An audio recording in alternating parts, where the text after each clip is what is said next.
விஜயண்ணா வீட்டில் பிச்சை எடுத்து எடுத்து பார்த்தாச்சு. அது எதுவும் வேலைக்கு ஆகாதுன்னு அடுத்ததா போஸ்ட் கார்டனில் ரஜினி சார் வீட்டில் போய் பிச்சை எடுக்கலாம் அப்படின்னு போயிட்டீங்களா மிஸ்டர் சீமான்? சீமானோட சிந்தனையும் செயல்பாடும் நாளுக்கு ஒன்றா நேரத்துக்கு ஒன்றா அப்பப்போ மாறிக்கிட்டே இருக்குது. சீமானோட முன்னாள் உரமான நடிகை விஜயலட்சுமியும் அப்பப்போ வீடியோ வெளியிட்டு சீமானை திட்டுறத வாடிக்கையாவோ பொழுதுபோக்காவோ வச்சுருக்காங்க. இந்த இடத்துல பொழுதுபோக்குன்னு சொல்கிறத நான் வாபஸ் வாங்கிக்கிறேன். ஏன்னா விஜயலட்சுமியோட வழியை அவரோட இடத்துல இருந்து அனுபவிச்சத்தான் உணர முடியும். எந்த ஒரு பொண்ணையும் இஷ்டத்துக்கு அனுபவிச்சுட்டு அப்புறம் கலட்டி விட்டால் அவங்க சாபத்துக்கு ஆளாகணும். பெண் பாவம் பொல்லாதது. இதுக்கு விஜயலட்சுமி கிட்ட வீடியோ ஆதாரமே இருக்கு. அவனு கெட்டவல்லடி, பின்ன கேடு கெட்டவன்.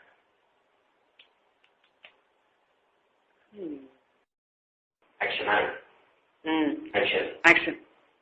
பொண்டாட்டி, மாமாவை நீ நல்லதா நினைக்காத. என்ன மாமா இப்படிதான் சொல்றீங்க? ரொம்ப நல்லது.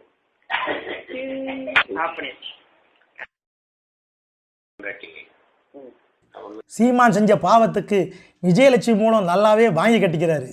என்னதான் பெரிய தலைவர்னு தன்னை அவர் நினச்சிக்கிட்டாலும், அவருக்கு பின்னால் பெரிய இளைஞர் கூட்டம் இருக்குன்னு வாக்கு வங்கி கணக்க சொன்னாலும், நீ ரொம்ப ரொம்ப மட்டமான ஆளுன்னு வாய்ப்பு கிடைக்கும் போதெல்லாம் விஜயலட்சுமி ஸ்க்ரீனுக்கு வந்து சீமானை திட்டிட்டு போகிறாரு. நாமளும் பார்த்துக்கிட்டு தான் இருக்கோம். ஆமாம், இப்போ எதுக்கு ரஜினியை சீமான் சந்திக்கணும்? ரஜினியை எதுக்கு சீமான் தோள் மேலே கை போட்டு பல்ல காட்டணும்? அரசியல் தலைவர்லேருந்து விவிஐபி வரைக்கும் அப்பப்போ ரஜினியை சந்திக்கிறதும் அது செய்தியாக வெளியே வர்றதும் நாம் பார்த்து பார்த்து போரடித்த விஷயம். இவங்க ரெண்டு பேரையுமே மானங்கெட்டவங்கன்னு வலைத்தளத்தில் காரி துப்புறாங்க. போதாக்குறைக்கு விஜயலட்சுமியும் தன் பங்குக்கு திட்டி தீக்கிறாரு. சீமான் திருந்தவே மாட்டார். ரஜினியாச்சும் திருந்த முயற்சிக்கணும். விஜயண்ணா வீட்டில் பிச்சை எடுத்து எடுத்து பார்த்தாச்சு.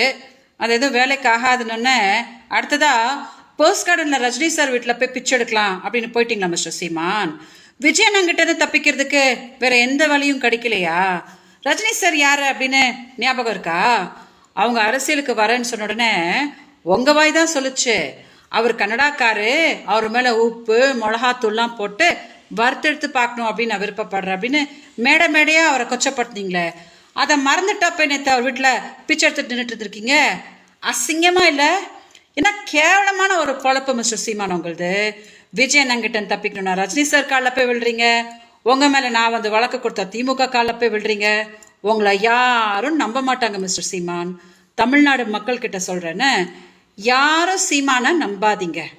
நான் அவரோட முதல் மனைவி அப்படின்னு தான் நான் உலகத்துக்கே தெரியும்.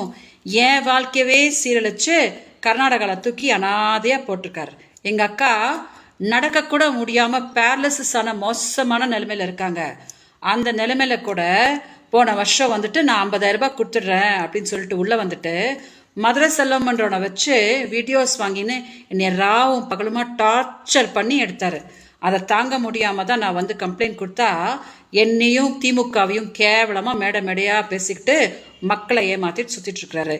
யாரும் சீமானை சப்போர்ட் பண்ணாதீங்க, ஓகே? தயவு செஞ்சு மீடியா இந்த வீடியோவை டெலிகாஸ்ட் பண்ணுங்க.